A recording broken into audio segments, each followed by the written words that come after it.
नमस्कार, मैं हूं प्रद्युम्न शर्मा। हमारे खास कार्यक्रम जनता सरकार में बात करेंगे सत्ता के सिंहासन से लेकर जनता के सरोकार तक। वहीं बताएंगे प्रदेश सरकार की और उस योजना के बारे में जो होगे आपके काम की। बताएंगे प्रदेश सरकार के उन विकास कार्यों के बारे में जिनका फायदा सीधे आपको हो रहा है। तो अगले 30 मिनट तक बने रहिए हमारे साथ और देखते रहिए जनता सरकार।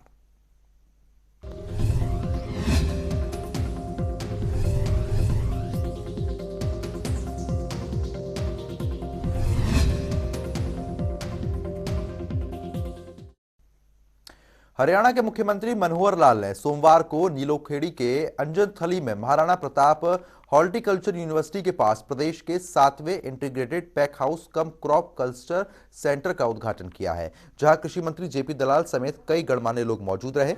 इस पैक हाउस में प्रमुख रूप से 4 तरीके की सब्जियां, टमाटर, भिंडी की, करेला की प्रोसेसिंग, पैकिंग, ग्रेडिंग और मार्केटिंग की जाएगी।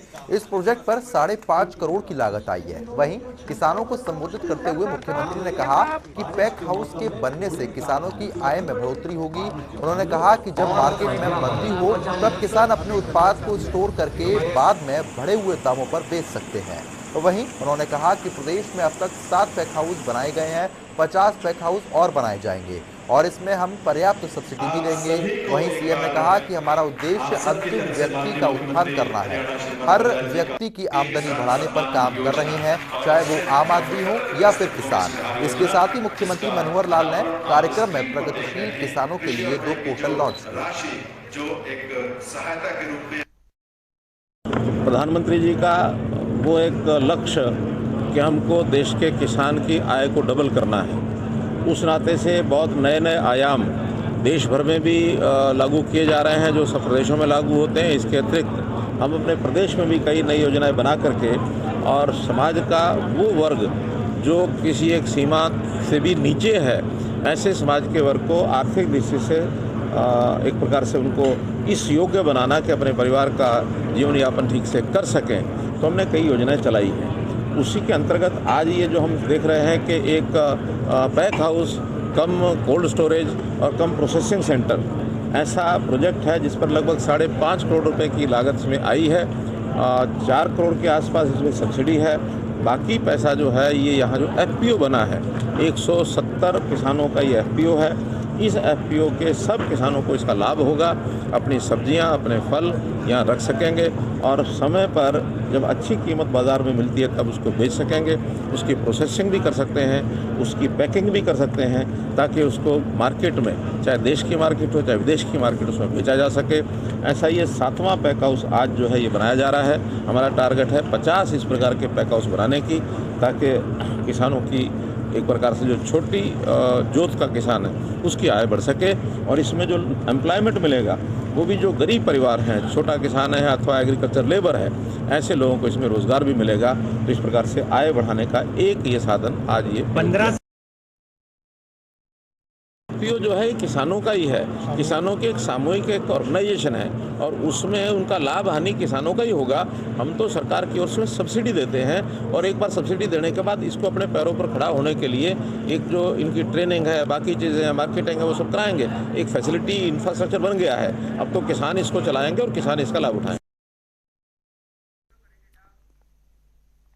वहीं बढ़ते हुए कोरोना के नए वेरिएंट ओमिक्रॉन को लेकर सीएम मनोहर लाल ने कहा कि 3 जनवरी से 15 से 18 साल के बच्चों को कोरोना वैक्सीन लगाई जाएगी। इसके साथ ही बूस्टर डोज भी जल्द दी जाएगी।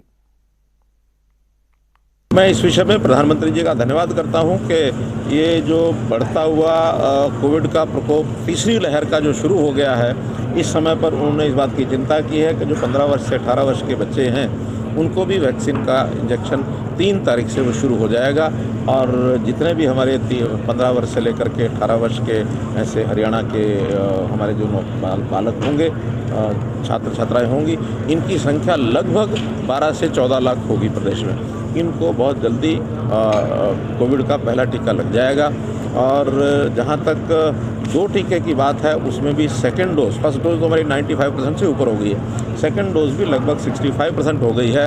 और हमने इसके लिए सख्ती करने के लिए कहा है कि 1 जनवरी के बाद सार्वजनिक स्थानों के ऊपर ये जो 2 इंजेक्शन वाले लोग ही एंटर कर पाएंगे, अन्यथा वहीं व्यवस्था रखेंगे जिसका सेकंड डोज ड्यू है उसको सेकंड डोज भी वहीं लगवाया जाएगा। बूस्टर डोज की भी बात, बूस्टर डोज का भी कार्यक्रम शुरू होने वाला है और जो 60 वर्ष से ऊपर के लोग हैं उनको पहले चरण में बूस्टर डोज लगाई जाएगी। वहीं चंडीगढ़ में कृषि मंत्री जेपी दलाल ने पत्रकारों से बातचीत करते हुए बताया कि मुख्यमंत्री आवास पर मत्स्य विभाग की एक बैठक हुई है जिसमें मत्स्य पालन को लेकर सरकार की तमाम योजनाओं पर चर्चा हुई। फिशरी डिपार्टमेंट की मीटिंग थी। गुड़गांव के अंदर हम एक बहुत अच्छा वर्ल्ड क्लास एक्वा सेंटर बनाना जा रहे हैं जिससे हमारे बच्चों को तरह तरह की प्रजातियां मछली देखने का मौका मिले और टूरिज्म को बढ़ावा मिले। और जो हमारे स्कूल के बच्चे हैं, क्योंकि हमारी लैंड लॉक्ड स्टेट है, इससे कोई समुद्र का इलाका तो है नहीं, उनको देखने का मौका भी नहीं मिलता, तो उसके बारे में चर्चा हुई और प्रेजेंटेशन दी गई। पीपीपी मोड पे मुख्यमंत्री जी ने कहा है कि ये बनवाया जाए। 25 दिसंबर को महामना पंडित मदन मोहन मालवीय और पूर्व प्रधानमंत्री अटल बिहारी वाजपेयी की जयंती के मौके पर हरियाणा सरकार ने प्रदेश भर में सुशासन दिवस मनाया। वहीं पंचकुला में भी सुशासन दिवस के मौके पर राज्य स्तरीय कार्यक्रम आयोजित किए गए जिसमें प्रदेश के मुख्यमंत्री मनोहर लाल ने शिरकत की। इस दौरान सीएम के साथ विधानसभा स्पीकर ज्ञानचंद गुप्ता और सीएम के चीफ प्रधान सचिव डीएस डेसी, मुख्य सचिव संजीव कौशल, वित्तायुक्त पीके दास समेत तमाम अधिकारी मौजूद रहे। हरियाणा के मुख्यमंत्री मनोहर लाल ने सुशासन दिवस पर आयोजित कार्यक्रम में हरियाणा कौशल रोजगार निगम का पोर्टल लॉन्च किया और व्यवस्था परिवर्तन से सुशासन पत्र का समेत वर्ष 2022 के कैलेंडर भी विमोचन किए। इस मौके पर उन्होंने कई क्षेत्रों में सराहनीय कार्य करने वाले अधिकारियों और कर्मचारियों को सम्मानित किया। वहीं मुख्यमंत्री मनोहर लाल ने घोषणा करते हुए कहा कि आगामी वर्ष 2022 को सुशासन अंत्योदय उत्थान वर्ष के रूप में मनाया जाएगा। आज का दिन बहुत विशेष दिन है। हम जैसा जानते हैं कि 25 दिसंबर 2 महान विभूतियों का जन्मदिन होता है। हमारे देश के पूर्व प्रधानमंत्री आदरणीय श्री अटल बिहारी वाजपेयी जी और हमारे क्रांतिकारी नेता स्वतंत्रता सेनानी पंडित मदन मोहन मालवीय जी, दोनों ही विभूतियां भारत रत्न से और विभूषित हैं। ऐसे दोनों के जन्मदिन के अवसर पर मैं दोनों के प्रति अपने मन से आदर भाव से श्रद्धांजलि अर्पित करता हूं और सभी को इस अवसर पर बहुत बहुत बधाई और शुभकामना देता हूं। जैसे हमने 19 में सुशासन संकल्प वर्ष मनाया, 20 में हमने सुशासन परिणाम वर्ष मनाया, इस बार सुशासन अंत्योदय उत्थान वर्ष, हम इस वर्ष को इस रूप में मनाएंगे। वहीं मुख्यमंत्री ने सुशासन दिवस के मौके पर घोषणा करते हुए कहा कि दिव्यांगजन जो बोल या सुन नहीं पाते उनके लिए डायल 112 को भी सुगम बनाया जाएगा। 2 योजनाएं नई हैं जिसकी मैं घोषणा कर रहा हूं। एक तो ये जो पर्सन विद डिसेबिलिटीज, खास करके हियरिंग एंड स्पीच, बोलने में कठिनाई है, सुनने में कठिनाई है, वो 112 को डायल करके बात नहीं कर सकते, समस्या है।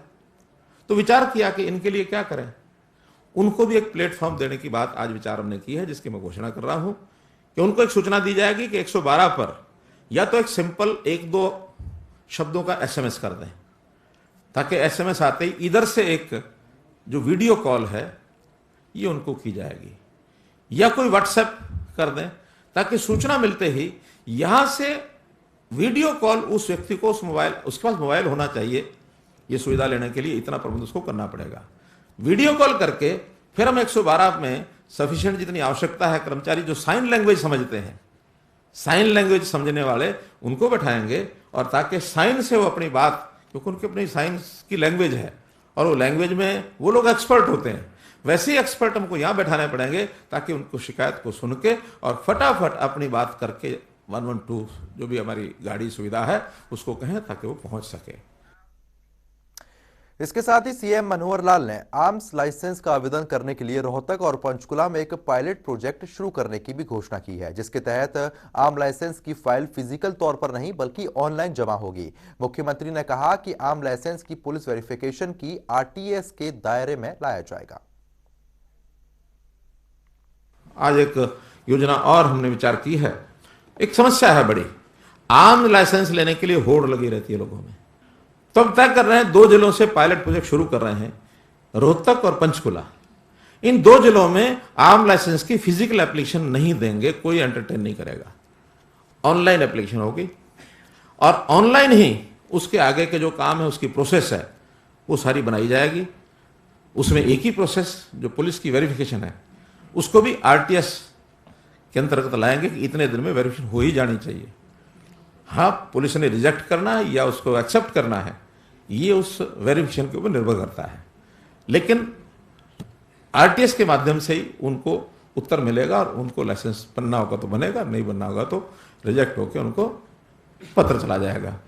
इसकी सफलता मिलने के बाद इसकी एक नीति भी नहीं बना रहे हैं कि कौन लोग अप्लाई करें, कौन ना करें, किसको लाइसेंस मिलेगा, किसको नहीं मिलेगा, ताकि एक लंबी दौड़ और कई बार तो प्रेस्टिजियस इशू बनता है कि मेरे पास वेपन है तो एक मेरी प्रेस्टिज बढ़ जाएगी।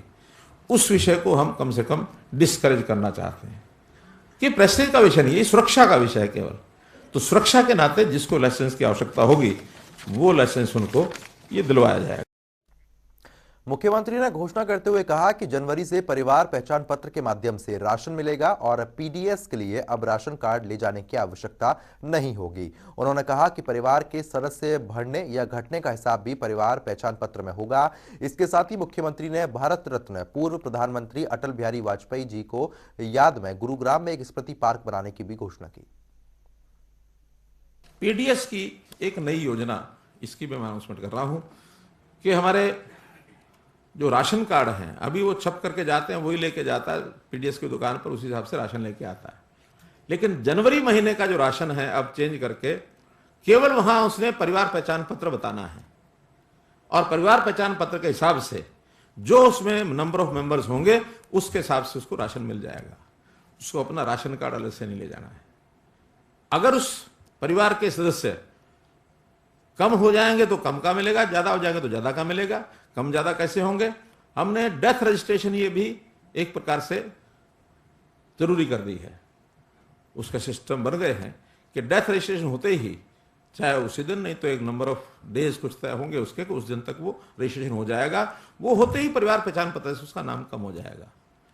बर्थ रजिस्ट्रेशन, इसको भी हम हेल्थ डिपार्टमेंट और हमारा जो पंचायत विभाग है उन दोनों से मिलकर के इसको भी अनिवार्य कर रहे हैं, क्योंकि सारा रजिस्ट्रेशन होता ही है तो परिवार पहचान पत्र के साथ जुड़ करके उस परिवार का सदस्य उसमें बढ़ जाएगा। मैरिज को भी हम रजिस्ट्रेशन करवा रहे हैं। मैरिज होते ही परिवार का सदस्य जिसका बढ़ गया है बढ़ा देंगे, जिसका घट गया घटा देंगे। वो तो अगर प्रदेश के अंदर ही है मैरिज तो दोनों हो जाएंगे, इधर घटेगा इधर बढ़ेगा। प्रदेश के बाहर शादी हुई है या बाहर से शादी हुई है तो अकॉर्डिंगली उसका निर्णय होकर के जनवरी का राशन इस हिसाब से मिलेगा। एक अंतिम योजना है कि जिसको मैं कह सकता हूं कि अटल जी की स्मृति में गुरुग्राम में एक पार्क, अब उसकी योजना भी बनाएंगे कि वो 2 एकड़ 4 एकड़ 5 एकड़ कितने बनाना है, लेकिन उनकी स्मृति में एक अच्छा एक स्मृति केंद्र ऐसा बने ताकि हम टेक्नोलॉजी के माध्यम से भी उनकी आइडियोलॉजी का प्रचार प्रसार करते हुए लोगों को उनके विचारों से हम अवगत करा सकें। हरियाणा ने सुशासन सूचकांक 2021 में नागरिक केंद्रित सुशासन में पहला स्थान हासिल किया है। हरियाणा को ग्रुप ए में पहला स्थान हासिल हुआ है। मुख्यमंत्री मनोहर लाल ने इस उपलब्धि के लिए प्रदेश के लोगों को बधाई देते हुए कहा कि हरियाणा में सतत विकास लक्ष्यों को प्राप्त करने की दिशा में विकास प्राथमिकताएं निर्धारित की जा रही हैं। सुशासन सूचकांक 2021 में हरियाणा नंबर 1 बना। नागरिक केंद्रित सुशासन में हासिल किया गया है पहला स्थान। ग्रुप ए में हासिल किया गया पहला स्थान। ग्रुप ए में हासिल किया पहला स्थान। सिटीजन सेंट्रिक गवर्नेंस और 4 सांकेतिकों में भी स्कोर प्राप्त किए हैं। ई गवर्नेंस के जरिए भारत को बदलने की दिशा में हरियाणा सरकार काम कर रही है। सीएम मनोहर लाल ने प्रदेशवासियों को बधाई दी। अब लोगों को नहीं काटने पड़ते जिला कार्यालयों के चक्कर। अब लोगों को नहीं काटने पड़ेंगे जिला कार्यालयों के चक्कर। लोगों को आसानी से मिल रहा सरकारी योजनाओं का लाभ। गांव के नजदीक सामुदायिक सेवा केंद्र हो या ऑनलाइन पर सुविधा उपलब्ध। सरकार का लक्ष्य प्रत्येक परिवार को आगे लगातार बढ़ा रही है। हरियाणा सतत विकास लक्ष्य सूचकांक 2020-21 सबसे तेजी से तरक्की करने वाले राज्यों में अग्रणी। हरियाणा सतत विकास लक्ष्य 2030 को हासिल करने के लिए प्रतिबद्ध। हरियाणा देश का पहला ऐसा राज्य 37 विभागों की 485 सेवाएं ऑनलाइन उपलब्ध। सीएम मनोहर लाल ने की थी इसकी शुरुआत। ग्रामीण क्षेत्रों में 4000 अटल सेवा केंद्र। जिला मुख्यालयों पर 22, उपमंडल स्तर पर 51, तहसील स्तर पर 20 अंत्योदय सरल केंद्र कर रहे काम।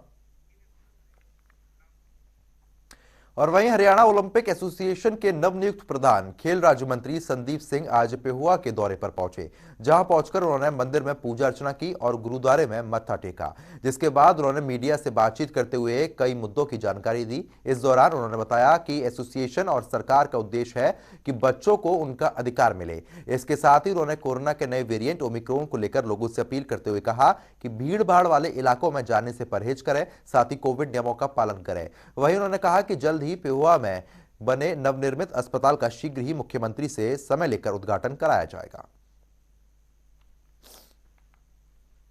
एचओए का हरियाणा ओलंपिक एसोसिएशन के प्रधान बनने का एक ही मेरा मकसद है और एक ही मेरा मोटिव है कि खिलाड़ियों तक उनका राइट मिले, बच्चों को उनका राइट मिले, क्योंकि सरकार और जो संस्थाएं हैं, एसोसिएशन हैं, वो दोनों मिलकर चलें जिससे कि खिलाड़ियों का फायदा हो। यही मकसद है सरकार का भी, यही मकसद है सभी फेडरेशनों का कि बच्चों को सही गाइड मिले और सही टूर्नामेंट खेलने को मिले। काफ़ी हम प्रोग्रेस कर रहे हैं शहर के अंदर भी और गांव के अंदर भी।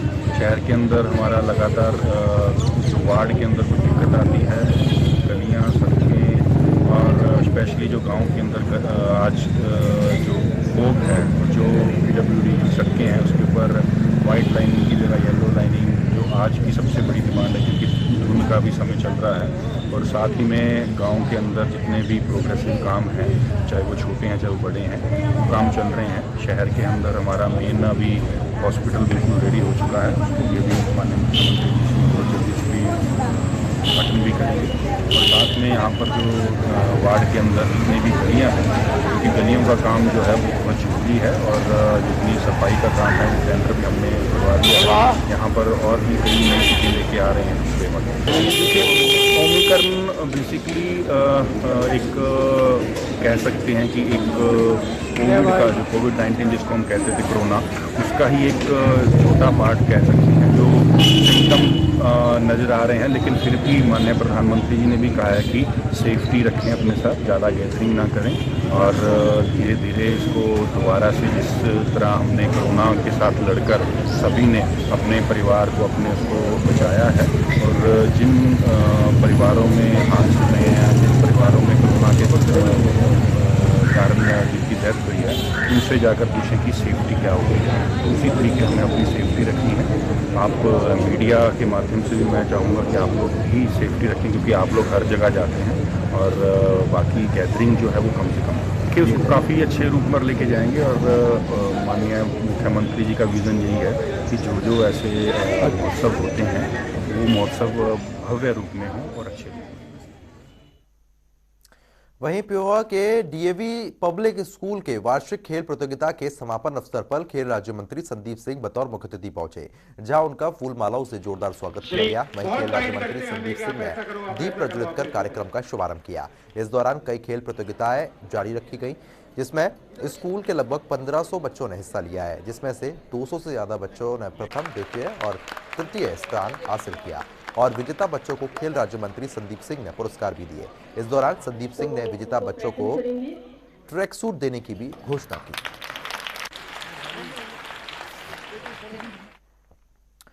तो वहीं हरियाणा में कोरोना वायरस के नए वेरिएंट यानी कि ओमिक्रॉन को लेकर हरियाणा सरकार अलर्ट है। प्रदेश में स्कूल खोलने के सवाल पर हरियाणा के शिक्षा मंत्री ने सदन में जानकारी दी थी कि 1 दिसंबर से हरियाणा सरकार की तरफ से स्कूल खोलने के लिए तैयारी पूरी कर ली गई थी, लेकिन कोरोना के नए वेरिएंट ओमिक्रॉन को लेकर स्कूल नहीं खोले गए। साथ ही उन्होंने कहा कि हरियाणा सरकार की तरफ से बच्चों के लिए ऑनलाइन पढ़ाई की व्यवस्था की गई है।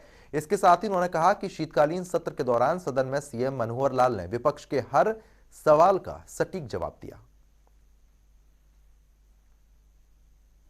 नियमों का पालन जिस प्रकार से पहले स्कूलों में किया जा रहा था, उसी प्रकार से नियमों का पालन किया जा रहा। हमने एक फैसला किया था कि 1 दिसंबर से हम पूरी कैपेसिटी के साथ अपने स्कूलों को खोल देंगे और पूरे टाइम के लिए खोल देंगे। लेकिन नया वेरिएंट आने की वजह से हमने उस निर्णय को अपने को वापस ले लिया। अब हम उसी प्रकार से ऑनलाइन एजुकेशन देने का काम भी कर रहे हैं और जितने बच्चे पहले आते थे उसी प्रकार से बच्चे आ रहे हैं। देखिए, सभी सवाल जो भी उन्होंने उठाए उनका पूरा पॉइंट टू पॉइंट जवाब दिया गया है। विशेष करके जो एडजमेंट मोशन को लेके आए थे और एचपीएससी के मामले को लेके वो जिस प्रकार का एडजमेंट मोशन लेके आए थे, जितने भी सवाल, क्योंकि उसको जो प्रथम हस्ताक्षरी थी वो किरण चौधरी थी, और किरण चौधरी ने जितने भी प्रश्न उसमें उठाए थे उनका सिलसिलेवार माननीय मुख्यमंत्री जी ने एक एक सवाल का जवाब दिया।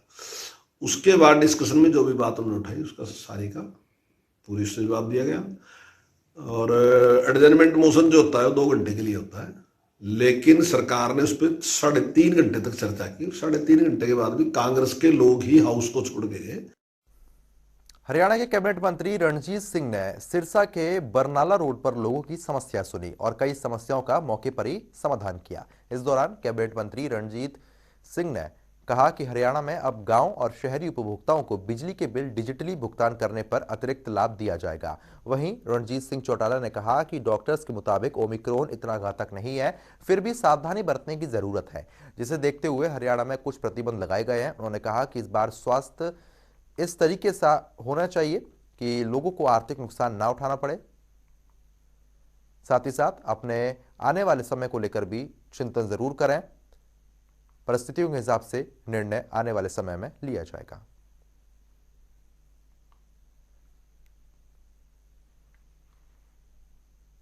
करना चाहिए। जैसे जैसे हमें इनपुट मिल रहे हैं, टीवी से मिल रहे हैं और इंटेलिजेंस एजेंसी जो इन्फॉर्मेशन आती है, हमें सेंट्रल गवर्नमेंट जो पास ऑन करती है, हेल्थ मिनिस्ट्री से जो इनपुट मिल रहे हैं, उससे ये है कि अभी हमारा पिछले में गैप रहा था, जो महाराष्ट्र गुजरात में आया उसके बाद हमारे 10 दिन बाद 15 दिन बाद ही आया था।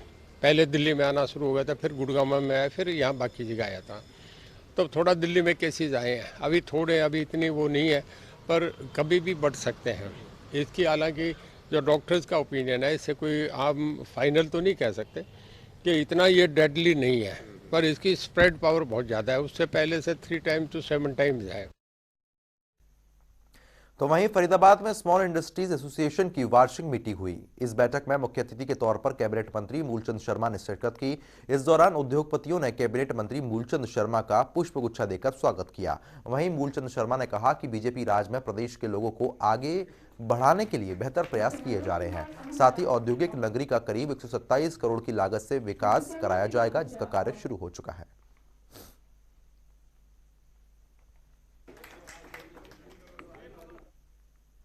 प्रदेश स्तरीय संस्कृति को बढ़ावा देने के लिए भिवानी में कार्यक्रम आयोजित किया गया। इस कार्यक्रम में प्रदेश के कृषि मंत्री जेपी दलाल ने शिरकत की। जेपी दलाल ने मीडिया से बातचीत करते हुए कहा कि प्रदेश में संस्कृत को बढ़ावा मिलना चाहिए और वह खुद इसके लिए मुख्यमंत्री से मिलकर बातचीत करेंगे। वहीं उन्होंने कांग्रेस पार्टी पर निशाना साधते हुए कहा कि कांग्रेस राज में खुलेआम रुपए देकर नौकरी रखती थी। साथ ही जेपी दलाल ने यूरिया की कमी की बात कहने वालों पर कटाक्ष करते हुए कहा कि प्रदेश में यूरिया की कोई कमी नहीं है और पर्याप्त मात्रा में यूरिया उपलब्ध करवाई जा रही है।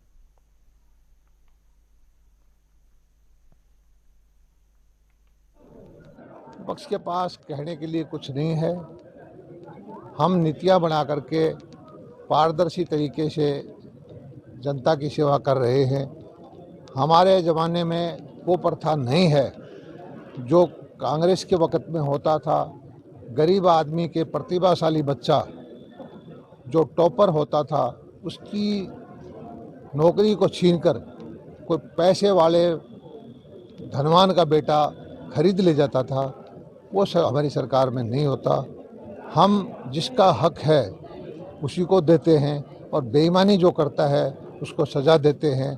और ये उस बेईमानी देने वाले के सज़ा देने पर जो कांग्रेस हल्ला करती है, इसका नतीजा उसको भुगतना पड़ेगा। आज भी मैं कार्यक्रम अपने क्षेत्र में इससे पहले करके आया हूँ। नैनो यूरिया जो स्वदेशी उत्पाद है, भारत के वैज्ञानिकों ने बना दिया, जो दुनिया में कहीं नहीं है। मेरे यहाँ जो एक बोरी के मुकाबले 45 किलो की छोटी सी बोतल जो जेब में आ जाए, ऐसी 220 रुपये में मैंने कहा है कि जितनी चाहे उपलब्ध करें, और हजारों बोतल उपलब्ध हैं। आज मैंने विभाग को कहा है, हालांकि हमने जो दानेदार यूरिया है आती है वो भी पिछले सालों से ज़्यादा उपलब्ध कराई है।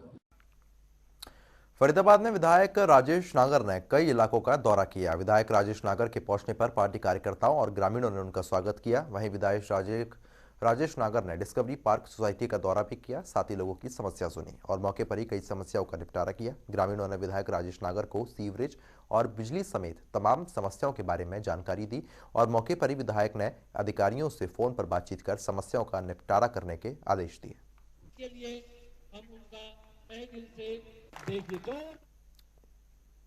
हमारे खास कार्यक्रम जनता सरकार में आज के लिए इतना ही। आप देखते रहिए जनता टीवी।